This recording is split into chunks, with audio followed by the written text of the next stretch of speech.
বছরের যুব সমাজের অবস্থা আজকে ভয়াবহ। প্রশাসনের ভাইরা আছেন, জিজ্ঞেস করে দেখেন কিশোর গ্যাংয়ের কী অবস্থা, টিকটক প্রজন্মের কী অবস্থা। এরা এমন কোনো পাপ নাই করতে বাকি রাখতেছে না।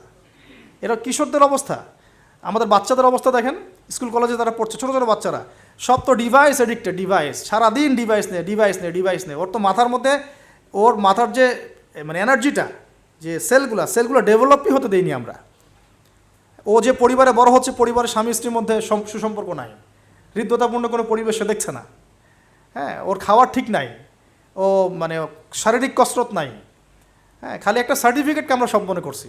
10টা 5টা প্রাইভেট পড়তেছে, মনে করছি আমি আমার ছেলেকে মানুষ করে ফেলাইলাম। ইসলামের তো কোনো ফিকিরই নাই, কোরআন পড়তে জানে না, নামাজ দূরের কথা, অজু করতে পারে না।